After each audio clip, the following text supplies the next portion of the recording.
Baik, bismillahirrahmanirrahim. Assalamualaikum warahmatullahi wabarakatuh.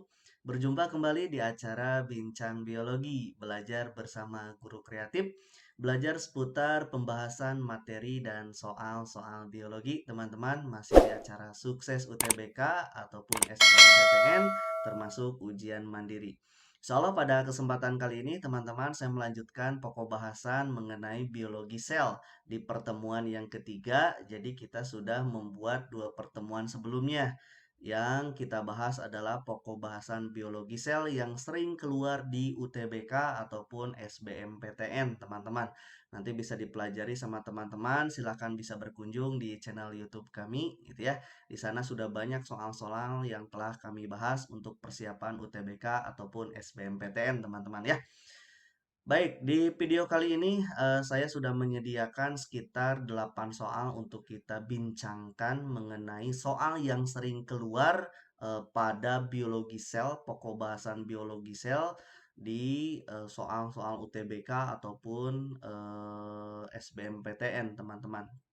Baik, soal nomor pertama ini menjelaskan mengenai tentang mitokondria. Kita akan lihat soalnya. Oke, baik, bisa diperhatikan sama teman-teman. Soal pertama menyebutkan bahwa katanya mitokondria, oke, warnanya kita ganti dulu ya.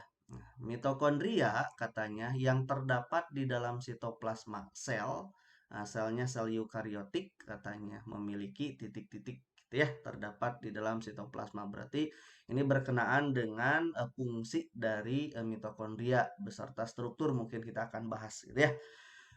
Baik, teman-teman, konsep yang pertama yang mesti teman-teman kuasai berkenaan dengan organel mitokondria ini bahwa mitokondria dia mempunyai dua lapisan membran. Jadi ada membran luar, ada membran dalam. Itu ya, dia memiliki lapisan dua membran. Nah, lapisan membran dalam pada mitokondria itu berbeda dengan membran-membran yang lain. Seperti halnya pada nukleus itu beda, pada kloroplas itu juga beda. Nah, membran dalamnya mitokondria ini, teman-teman, dia berlipat-lipat gitu ya. Nah, namanya apa? Namanya adalah krista. Jadi ada nama khusus pada membran dalam mitokondria yang berlipat itu namanya krista, gitu ya. Untuk strukturnya, gambarnya sudah kita bahas di video sebelumnya, teman-teman, di pertemuan sebelumnya. Silahkan teman-teman bisa cek video sebelumnya ya.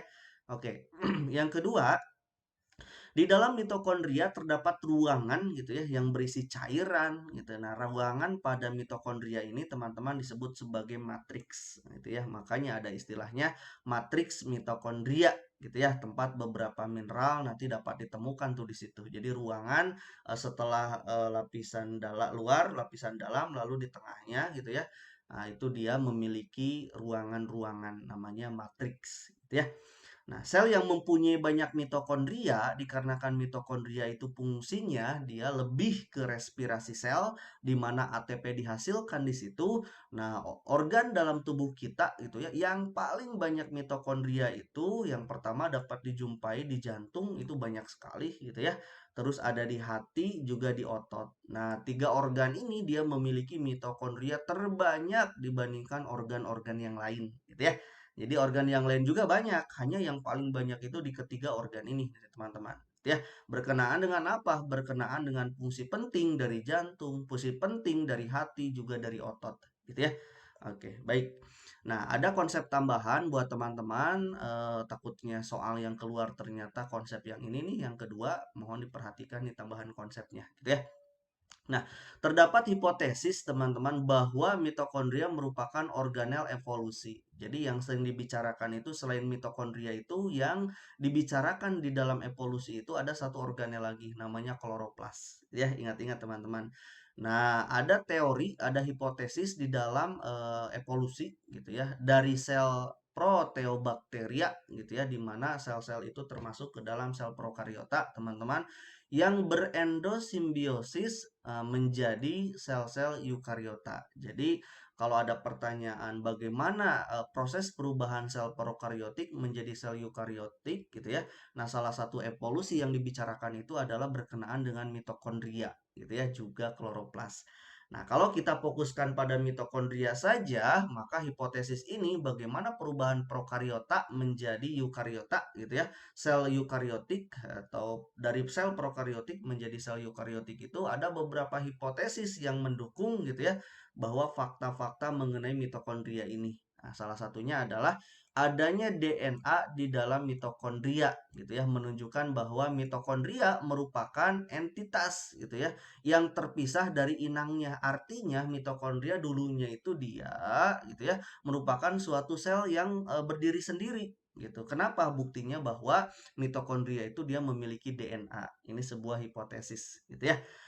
Yang kedua, ada beberapa kemiripan antara mitokondria dan bakteri gitu ya, baik ukuran maupun secara reproduksi. Artinya, sel-sel prokariotik itu teman-teman ukurannya hampir mirip dengan ukuran dari organel mitokondria itu sendiri. Nah, banyak para ilmuwan yang mengatakan bahwa jangan-jangan mitokondria itu dia organisme gitu ya, sel tunggal awalnya yang melakukan evolusi lalu dia bersimbiosis atau melakukan endosimbiosis terhadap sel prokariota yang nantinya berubah menjadi sel prokariotik seperti itu gitu ya.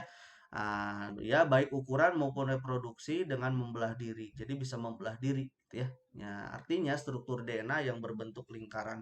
Nah, itu dia beberapa hipotesis mengenai bahwa mitokondria itu berdiri sendiri gitu ya seperti halnya sel umumnya. Nah, oleh karena itu teman-teman mitokondria dia memiliki sistem genetika sendiri gitu ya, berbeda dengan sistem genetika nukleus dengan inti. Jadi kalau sekarang sel eukariotik itu dia memiliki inti sel, di dalamnya juga ada mitokondria, maka DNA-nya inti sel itu dia berbeda dengan DNA-nya mitokondria gitu ya, tidak sama gitu. Nah, selain itu ribosom dan RNA apa namanya mitokondria itu lebih mirip gitu ya seperti halnya bakteri gitu dibandingkan dengan sel-sel eukariota. Jadi mitokondrianya kita dia memiliki ribosom dan RNA gitu ya, mitokondria yang berbeda dengan sel eukariotik gitu ya. Malah dia miripnya ke prokariotik. Itu yang menjadikan bahwa mitokondria itu dia merupakan sel tunggal sebelumnya gitu ya. Itu hipotesis dari beberapa ilmuwan. Nah, jadi jawabannya teman-teman, mitokondria terdapat di dalam sitoplasma sel eukariotik. Apa cirinya? Nah, ini dia semuanya benar ya. Berdasarkan yang kita jelaskan ini, maka mitokondria dia berfungsi sebagai pengasilan ATP, itu fungsi utamanya. Dan yang lain-lainnya, ini adalah ciri utama yang dimiliki oleh mitokondria. Jadi semuanya betul. Kalau semuanya betul ini berarti jawabannya adalah E, gitu ya. Oke, baik. Soal nomor yang kedua, teman-teman, kita akan lihat mengenai lisosom katanya. Baik.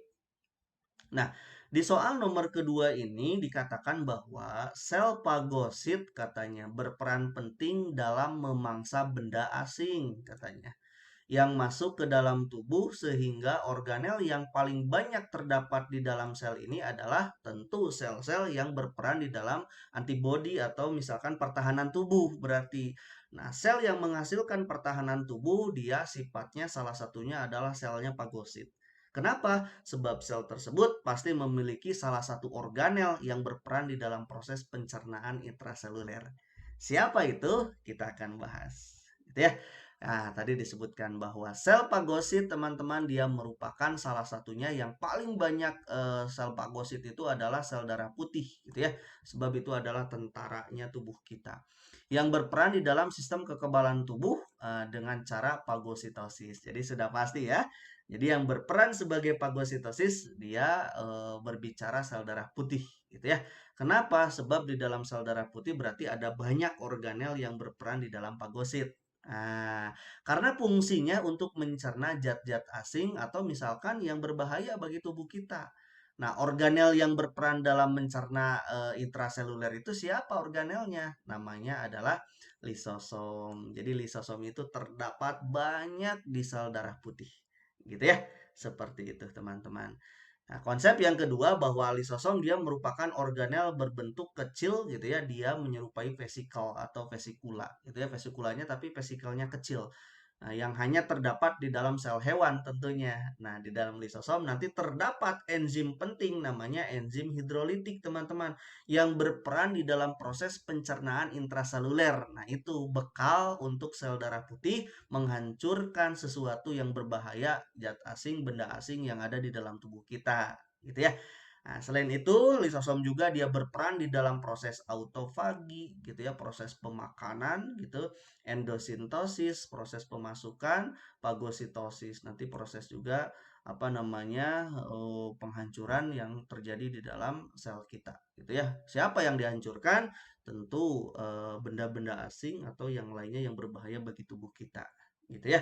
Itu berkenaan dengan lisosom. Oke, jadi nomor 2 jawabannya adalah lisosom.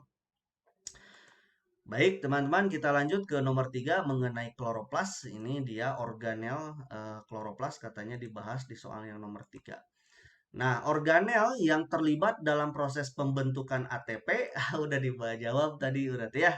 Oke, tapi salah satunya ada yang lain gitu. Kita akan bahas. Oke. Selanjutnya, teman-teman, proses pembentukan ATP ini, teman-teman, dapat dilakukan saat respirasi seluler, berarti ketika sel sedang melakukan proses perombakan, perombakan siapa? Nutrisi, gitu ya. Yang kedua, bisa jadi sel dalam keadaan melakukan proses fotosintesis. Berarti sudah kejawab ya. Nah, respirasi seluler siapa? Itu adalah peran dari mitokondria. Fotosintesis siapa? Itu adalah peran dari kloroplas. Jadi dua organel inilah yang berperan di dalam proses pembentukan ATP, gitu ya. Hanya kalau mitokondria ATP yang dihasilkan untuk aktivitas tubuh kita, kalau kloroplas itu menghasilkan ATP adalah untuk proses penghasilan glukosa, yang nantinya glukosa tentu dipecah oleh tumbuhan untuk oleh mitokondria tentunya di dalam tubuh tumbuhan untuk menghasilkan ATP lanjutan, gitu ya. Seperti itu. Oke, baik. Nah, kloroplas dia seperti halnya mitokondria gitu ya, dia memiliki membran dalam juga. Jadi membrannya ada dua, kloroplas juga seperti halnya mitokondria. Hanya membran dalam kloroplas tidak berlekuk gitu ya, tidak berlekuk seperti halnya mitokondria. Hanya seperti biasa membran luar dan membran dalam saja. Nah, di dalam kloroplas itu banyak kantong-kantong pipih, teman-teman, yang namanya adalah tilakoid, gitu ya. Lalu tilakoid ini dia berkumpul, dia akan membentuk grana. Jadi di dalam kloroplas itu ada grana. Grana inilah yang akan berperan di dalam proses fotosintesis, di mana ATP dihasilkan di situ, gitu ya.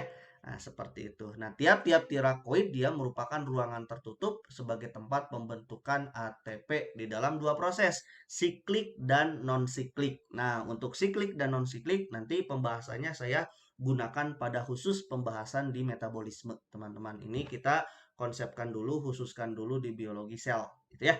Oke, seperti itu. Jadi teman-teman jawabannya adalah yang berperan dalam pembentukan ATP adalah selain mitokondria juga kloroplas. Gitu ya, 1 3. 1 3 itu berarti apa? 1 2 3 A, 1 3 B berarti ya. Jawabannya adalah B.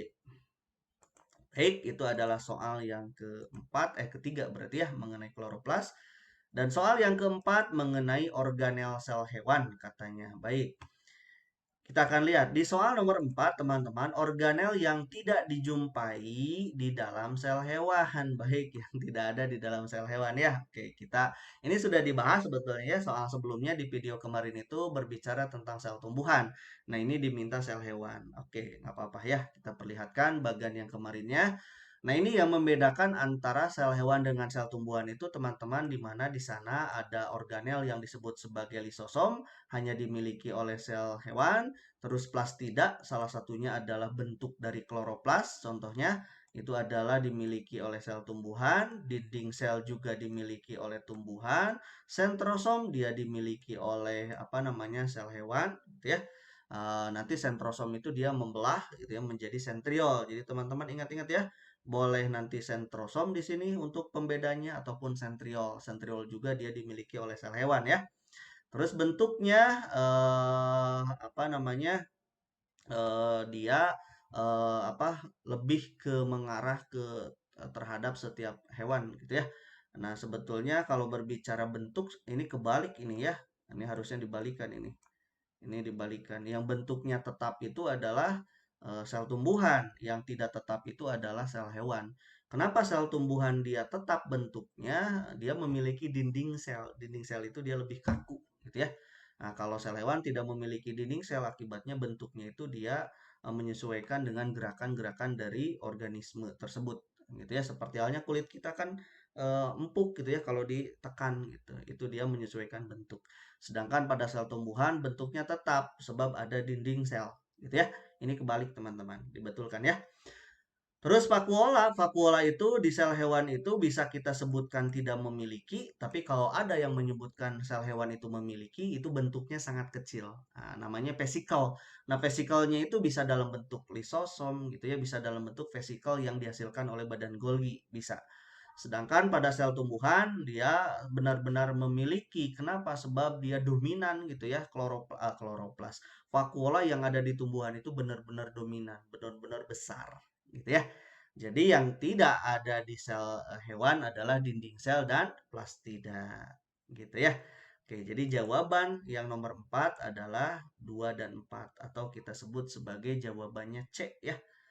Oke, terus kita lanjut ke soal nomor yang ke berapa? Yang kelima berarti teman-temannya di pokok bahasan biologi sel. Oke, di pertemuan yang ketiga. Baik, nomor 5 ini membicarakan tentang proses atau ada istilah yang disebut sebagai plasmodesmata. Apa itu plasmodesmata? Kita akan bahas ya. Baik, di soal nomor yang kelima, katanya disebutkan plasmodesmata katanya merupakan bagian dari protoplasma yang terdapat pada, oke, baik. Teman-teman, protoplasma itu cairan sel, jadi cairan pertama ketika sel itu terbentuk itu namanya protoplasma. Nanti protoplasma dia terbagi menjadi dua gitu ya. Ada protoplasma yang tetap diam di dalam nukleus, nanti namanya adalah nukleoplasma. Ada protoplasma yang diam di dalam sel, itu namanya sitoplasma gitu ya. Jadi nukleoplasma, sitoplasma itu merupakan bagian dari protoplasma gitu ya. Oke, baik. Nah, sekarang kita berbicara plasmodesmatanya. Siapa plasmodesmata? Ini dia. Nah, berbicaranya plasmodesmata, teman-teman, dia merupakan saluran yang kecil atau dinding kecil gitu ya, lubang gitu ya, lubang pada dinding sel gitu ya. Dia salurannya kecil sekali pada sel-sel tumbuhan. Jadi ini hanya terdapat pada sel tumbuhan. Sel hewan nggak punya plasmodesmata gitu ya. Yang menjadi penghubung antara satu sel dengan sel yang lain. Jadi satu sel dengan sel yang bersebelahan itu dia dihubungkan oleh satu saluran kecil gitu ya, melewati dinding sel itu yang disebut sebagai plasmodesmata gitu. Nah, membran plasma dari sel yang satu dengan sel yang bersebelahan itu dia terhubung teman-teman dan di dalamnya terdapat panjangan retikulum endoplasma gitu ya. Akibatnya sitoplasma sel ini dengan sel ini dia bergabung gitu ya, bersatu cairannya sitoplasmanya gitu ya. Nah, selain itu retikulum endoplasmanya itu dia melewati plasmodesmata teman-teman disebut sebagai desmotubula. Jadi ini pernah pertanyaan di ujian mandiri teman-teman bahwa retikulum endoplasma pada sel tumbuhan itu ada yang melewati plasmodesmata. Nah, yang melewati plasmodesmata itu disebut apa? Nah, namanya adalah klesmotubula gitu ya, itu nama lainnya. Nah, plasmodesmata ini teman-teman akan menjadi jalur komunikasi atau transport zat gitu ya dari satu sel ke sel yang lain. Nanti ada istilahnya jalur pengangkutan apa air gitu ya dari satu sel ke sel yang lain. Kenapa bisa terhubung sampai ke dalam silem? Sebab melewati jalur yang disebut sebagai plasmodesmata gitu ya. Jadi saluran kecil yang menghubungkan antara satu sel dengan sel yang lain gitu ya. Nah, plasmodesmata ini dia merupakan bagian dari dinding sel sebetulnya Mah ya, yang menghubungkan satu sel dengan sel yang lain. Nah, seperti itu teman-teman. Jadi jawabannya adalah terdapat pada bagian dinding sel gitu ya. Dinding sel siapa? Dinding sel tumbuhan. Awas, bukan dinding sel jamur, bukan dinding sel bakteri. Awas, gitu ya. Bakteri dengan jamur punya dinding sel, tapi tidak memiliki plasmodesmata seperti halnya tumbuhan. Gitu ya. Oke, jadi jawaban nomor 5 adalah dinding sel. Oke, selanjutnya kita masuk ke nomor yang ke-6. Sitokinesis ini nomor 6. Baik. Di soal yang nomor 6 ini teman-teman disebutkan bahwa sitokinesis yang terdapat di dalam proses mitosis katanya berlangsung pada fase apa? Oke, diminta fase tertentu berbicara tentang sitokinesis. Baik. Sitokinesis teman-teman perlu diingat bahwa dia itu merupakan fase di mana sel akan melangsungkan proses pembelahan atau disebut sitokinesis itu disebut sitokinesis kenapa? Sebab di situ terjadi pemisahan sitoplasma gitu ya ketika sel akan membelah. Nah, selain sitoplasma yang memisah, nanti organelnya juga memisah termasuk membran seluler gitu ya. Dia akan memisah menjadi dua sehingga hasil dari akhir dari sitokinesis adalah terbentuknya dua sel gitu ya. Nah, seperti itu. Kalau di mitosis, kalau di meiosis nanti hasil akhirnya itu dia membentuk 4 sel. Nah, pembelahan ini teman-teman mulai dari pinggir sel tentu di membran sel menuju ke bagian jadi dari kalau ini ada bulatan dari pinggirnya dulu dia bergerak ke arah tengah gitu ya, bergerak ke arah tengah sehingga nanti menghasilkan dua sel, satu ke arah atas, satu ke arah bawah gitu ya, sel anakan. Nah, sitokinesis ini di mana dia merupakan tahap akhir dari fase yang disebut sebagai anafase. Kalau di mitosis anafase, kalau di meiosis anafase 1 dan anafase 2, di situ ada sitokinesis. Gitu ya. Jadi jawabannya adalah di fase anafase. Gitu, teman-teman. Baik, kita lanjutkan gampang ya soalnya. Gampang, tinggal sering latihan saja ya. Yang ketujuh mengenai pembelahan meiosis, kita akan lihat katanya pembelahannya seperti apa ini?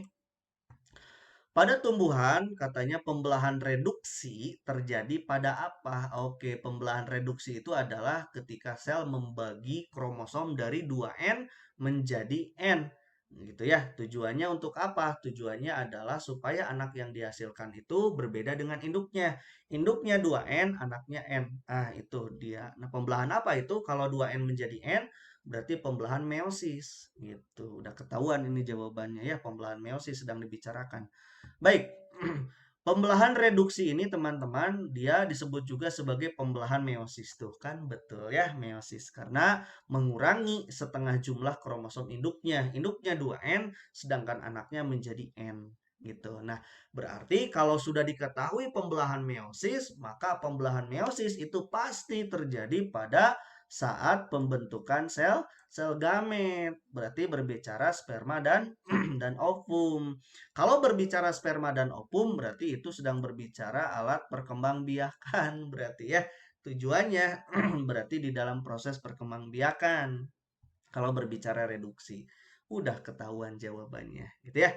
Nah, kalau ditanyakan fase reduksi terjadi pada fase apa? Nah, reduksi ini dia teman-teman terjadi pada anafase 1. Ingat-ingat, dari 2N menjadi N itu bermulainya di anafase 1. Ingat-ingat itu dia reduksi kromosom terjadi di situ ya, anafase 1. Oke, pinter. Selanjutnya nomor berapa ini? Nomor terakhir berarti ya. Yaitu nomor ke-8. Oke, baik. Nomor 8 disebutkan bahwa dalam sel gamet katanya dapat ditemukan sepasang kromosom. Oke, apakah betul atau salah? Sebab kromosom homolog dibentuk melalui pembelahan meiosis. Oke, kita akan jawab mengenai kromosom homolog. Apa itu kromosom homolog? Ini dia. Teman-teman, berbicaranya kromosom homolog itu dia merupakan kromosom yang memiliki ukuran, bentuk, jumlah gen yang benar-benar sama gitu ya. Nah, di mana sel tubuh jumlahnya sepasang nih gitu ya, jumlahnya sepasang makanya disebut sebagai homolog gitu ya, dia berpasangan. Nah, dalam hal struktur teman-teman mereka memiliki panjang dan jumlah gen yang sama, pola pita juga sama gitu ya, lokasi gen serta lokasi sentromernya yang benar-benar sama. Makanya disebut sebagai kromosom homolog gitu ya. Nah, cirinya apa? Yang pertama, dua kromosom yang dikatakan dia disebut sebagai kromosom homolog, maka yang satu diterima dari ibu, yang satu itu diterima dari ayah. Jadi, kromosom homolog itu adalah gabungan sifat dari ayah dan ibu gitu ya. Nah, pasangan kromosom yang memiliki banyak kesamaan genetik itu dia tadi sudah disebutkan bahwa itu adalah ciri dari kromosom homolog ya.